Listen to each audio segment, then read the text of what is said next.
Okay, Alex, I want you to think about a specific, universally frustrating experience. A moment where you're just trying to relax in your own home. But you are completely at the mercy of someone else's choices. And you have to figure out how to confront them without starting a war. Oh, wow. That is a very specific and stressful description. But I know exactly what you're talking about. It is dealing with a noisy neighbor. The noisy neighbor. Yes. Specifically, trying to navigate a noise complaint or a building dispute in a second language. Oh, that is a special kind of nightmare. On a scale of 1 to 10, my anxiety, when I have to deal with a neighbor issue, is easily a 9. Maybe a 10 if I have to write a note or speak to building management, because I am terrified of sounding aggressive or rude. A 10? That is incredibly high. You are an intelligent, capable adult. You manage complex software projects. But a neighbor playing loud music makes you want to move into a soundproof bunker? It is not just the music, Sophia. It is the confrontation. In my native culture, we might handle this very indirectly, or the building manager handles it for us. But here, the expectation is often that you should talk to your neighbor directly first, and doing that in English, when you are already annoyed and tired, is a recipe for disaster. I completely understand that. Confrontation is stressful even in your native language. You are worried about escalating the situation. You do not want to be the bad guy. And you just want some peace and quiet. Exactly. And there is this unspoken pressure to be polite but firm. You have to walk this tiny line between being a reasonable person and being a pushover. And the vocabulary for this is full of idioms that can easily be misunderstood. Oh, I have a feeling you have a very specific story about this. Do not hold out on me. Tell me the story. I was hoping we would skip this part, but I know the rules of this podcast. Okay. Fine. It was about 2 years ago. I had just moved into a new apartment building. It was a nice place. But the walls were, as they say, paper thin. Ah, the classic paper-thin walls. You can hear everything. Yes. And my neighbor directly above me, let us call him Mark, had a very specific routine. Every night at exactly 11:30 p.m., he would start watching action movies. With the volume all the way up, explosions, car chases, shouting. It sounded like a war zone was happening in my ceiling. That is awful. You just want to sleep. And you are getting a free, unwanted action movie. Exactly. For the first week, I tried to ignore it. I bought earplugs. I tried to play white noise, but nothing worked. I was losing my mind. I decided I had to do something. I did not want to go to the building manager yet, because I wanted to be a good, friendly neighbor. So, I decided to write him a polite note and slip it under his door. Okay. Writing a note is a very common and safe first step. It avoids the immediate face awkwardness. What did you write? I wanted to be very professional and clear.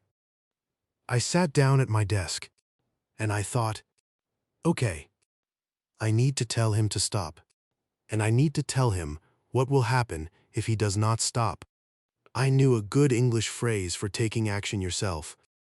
So, I wrote, "Dear neighbor, please keep the noise down after 10 p.m." If the loud movies continue, I will have to take matters into my own hands. Thank you. Alex from 4B. You will have to take matters into your own hands. Yes, Alex. No. I said it with total, sincere, polite confidence. I will have to take matters into my own hands.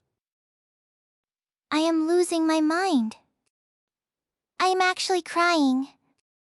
Do you know what that phrase sounds like to a native speaker? I thought it sounded responsible. I thought it meant, I will personally come up and talk to you, or I will handle this situation myself instead of calling the police. Wiping away tears. Oh, Alex. Taking matters into your own hands is an idiom that implies you are going to do something drastic, unofficial, and possibly aggressive or illegal because the normal systems have failed. It sounds like a mafia threat. It sounds like you're going to go up there and smash his TV with a baseball bat. I wanted the floor to open up and swallow me whole. I did not know that. The next morning, I came home from work, and there was a note from the building manager taped to my door. It said, Alex, please come to the office. We need to discuss your recent communication with your neighbor. I cannot breathe. The building manager got involved because your polite note sounded like a threat. Yes, I went to the office, and the manager, a very serious woman named Brenda, looked at me and said, Alex, Mark was very frightened by your note. He thought you were going to physically confront him. We do not allow threats in this building. I had to explain, with my face burning red, that I only meant I would come knock on his door to talk. That is top tier comedy. You accidentally terrified your neighbor into thinking he was in an action movie, which is exactly what he was watching. It was humiliating. Brenda made me write a second, much softer note to apologize and clarify. I spent the next month avoiding Mark in the hallway, convinced he thought I was a dangerous lunatic. Okay. First of all, that is a hilarious story. Second of all, I promise you, Mark probably forgot about it once he realized you were just a nervous guy who wanted to sleep. But this is a perfect example of why we need to talk about neighborly communication. Because idioms like take matters into my own hands carry a lot of cultural weight. It really does. I felt so foolish. I just wanted to use a sophisticated phrase to sound professional, and instead, I sounded like a villain. That is completely normal. When we are stressed or trying to sound formal in a second language, we sometimes grab phrases that are too strong or have the wrong connotation. So, let's demystify this. How do you actually handle a noisy neighbor without sounding like a movie villain? Please, Sophia, give me the toolkit. How do I ask someone to be quiet without starting a war? Okay. The most natural, B1. B2 way to handle this is to be polite, specific, and use I statements, which sound less accusatory. Instead of take matters into my own hands, you can say something like, I wanted to give you a quick heads up. Give you a quick heads up. I like that. It sounds friendly and informal. Exactly. It means you are giving them a friendly warning or piece of information. So, a great note would be, Hi, I'm your neighbor from 4B. I wanted to give you a quick heads up that the walls are a bit thin. and I can hear the TV pretty clearly at night. Would you mind keeping it down a bit after 10 p.m.? I'd really appreciate it. Would you mind keeping it down? That is so much softer than stop the noise. It is a request, not a demand. Yes, and if you do have to talk to them in person, you can use the phrase, "I don't mean to bother you, but..." It is a classic, polite softener. Hi! I don't mean to bother you, but I'm having a little trouble sleeping because of the TV volume. I don't mean to bother you. That takes the aggression right out of it. What if they get defensive? What if they say, well, it's not that loud. You're just being sensitive. Ah, the defensive neighbor. If that happens, you do not argue. You just hold your boundary calmly.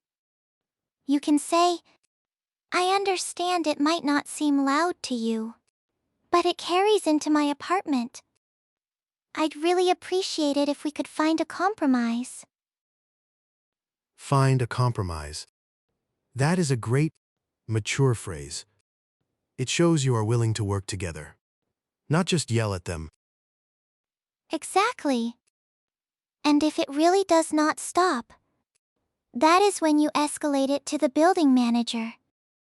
But the professional term for that is not taking matters into my own hands. It is filing a noise complaint or requesting mediation. Filing a noise complaint. That sounds very official and correct. It is. And mediation is when a neutral third party, like the building manager, helps you and the neighbor come to an agreement. It is a very constructive, professional step. Okay. This is making me feel so much better. I have been avoiding neighbor interactions for years because of that one note. But what about the emotional side of this? Sophia? What do you mean? Well, even when I know the right words, I feel so much guilt. I feel like I am being a difficult person. I think, maybe I'm just too sensitive. Maybe I should just buy better earplugs and suffer in silence. It is so hard to advocate for your own peace and quiet. I hear you. And that is such a valid feeling. Many people, especially those who are naturally agreeable, or from cultures that highly value harmony, struggle with this. But Alex, I want to reframe this for you. Please do. I need it. Asking for a reasonable level of quiet in your own home is not being difficult. It is setting a healthy boundary. You are not attacking your neighbor.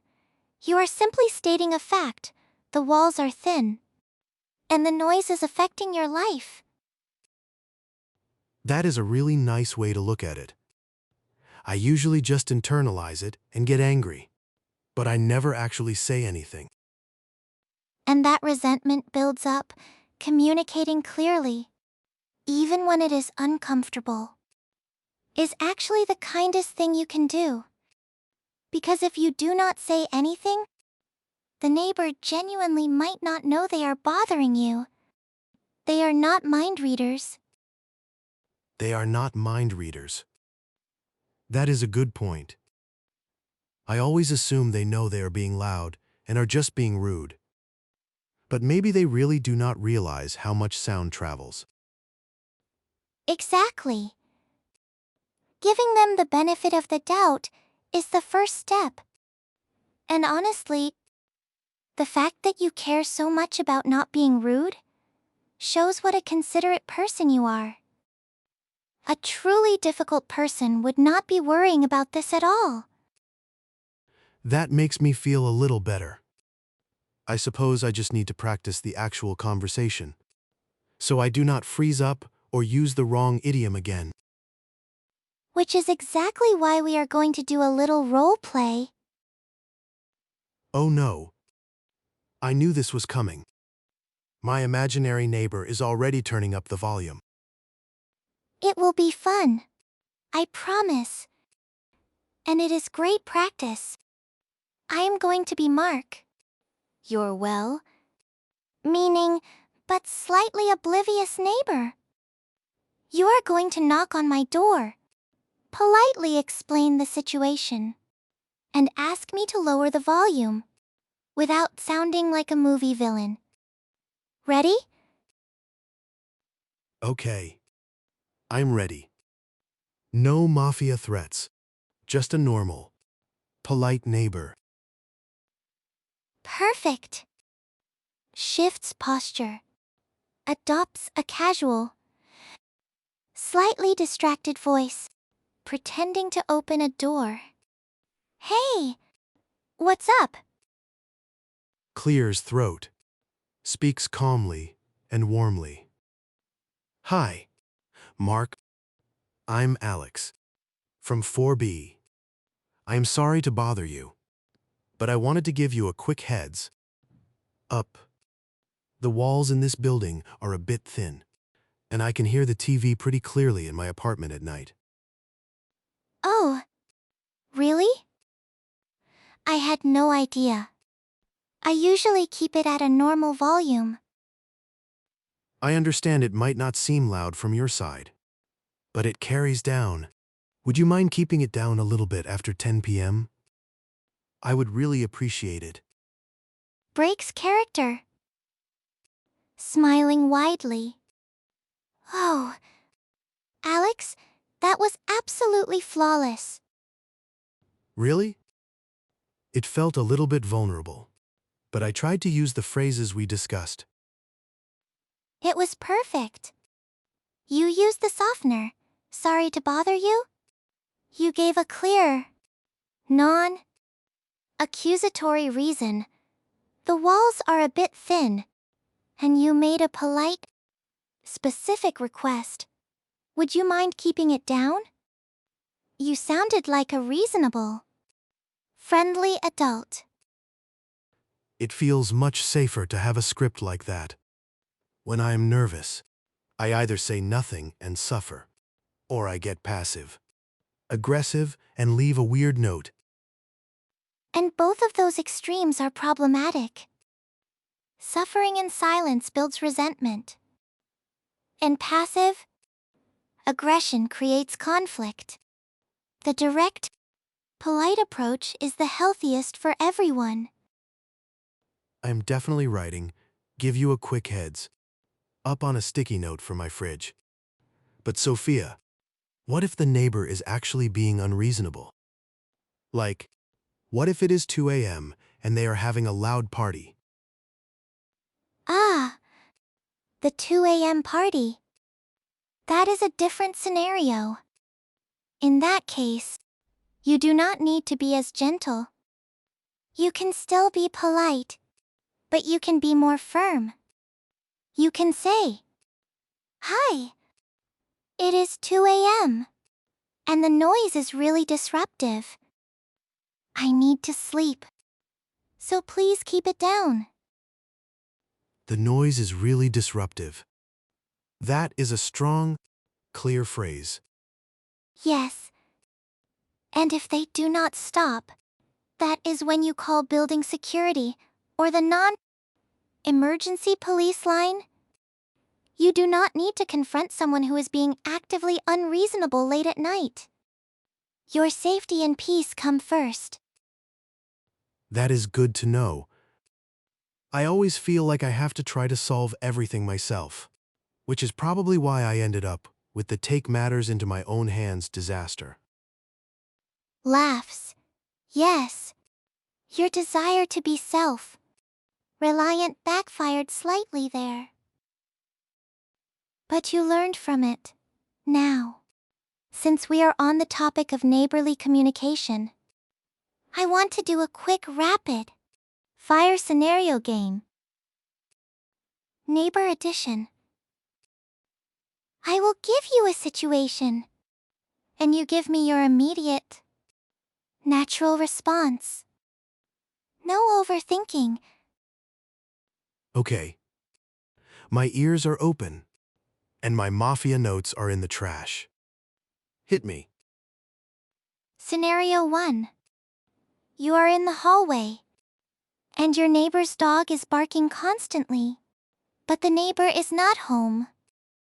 You need to talk to the building manager.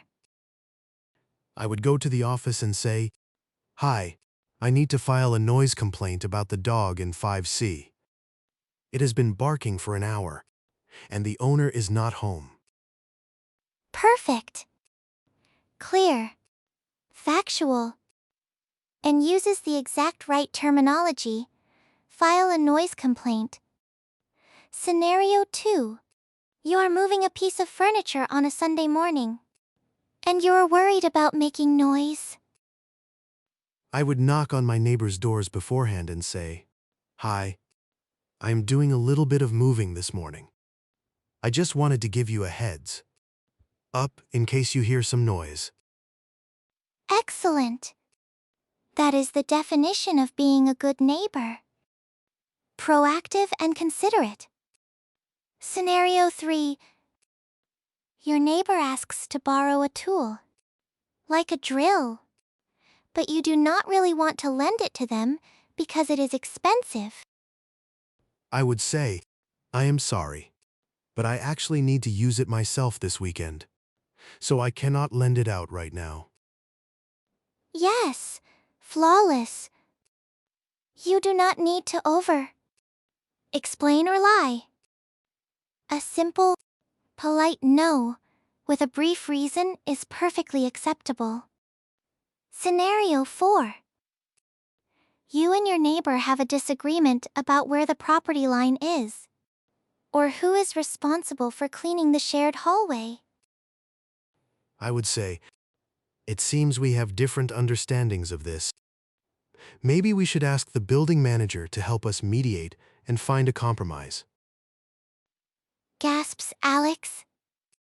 That is a perfect, emotionally intelligent, and highly professional response. You avoided arguing. You suggested a neutral third party, mediate, and you focused on a solution, compromise. That is C1 level conflict resolution right there. Really? I just used the phrases you gave me. And you use them perfectly in context. That is how language acquisition works. You hear it. You understand it. And then you make it your own. You should be very proud of that. I'm definitely writing "find a compromise" on my imaginary hallway cleaning schedule. Please do. And you know, Alex, this entire conversation really highlights something important about the language learning journey. We focus so much on the big milestones, but the real magic happens in these tiny, awkward, everyday moments. The tiny moments. Yes, the moment you knock on a neighbor's door, the moment you realize take matters into my own hands sounds like a threat, the moment you confidently say, "I just wanted to give you a quick heads up." Those are the moments where you are actually living the language. You're not just studying it, you're using it to navigate your life and advocate for your own peace of mind. That is a really beautiful way to look at it. I usually just think of those moments as embarrassing failures, but they are actually proof that I am participating in my community. Exactly. Every awkward conversation is a victory. Every misunderstood idiom is a lesson learned. You are building your confidence one hallway interaction at a time. One hallway interaction at a time. I like that. I'm going to use that. You should. Now, to wrap up our neighbor survival guide, I have to ask, Did Mark ever stop watching loud action movies at 11:30 p.m.? Laughs. You know what, Sophia? Yes, he did.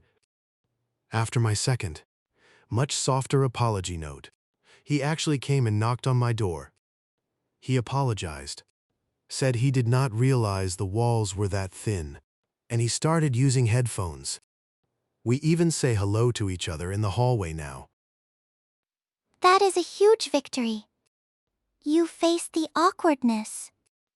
You navigated the vocabulary. And you succeeded.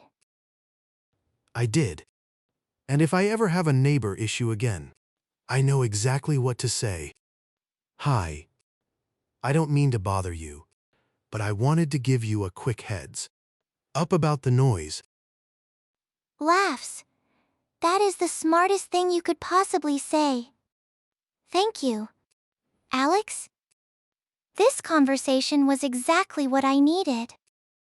I feel so much more confident about the idea of talking to neighbors.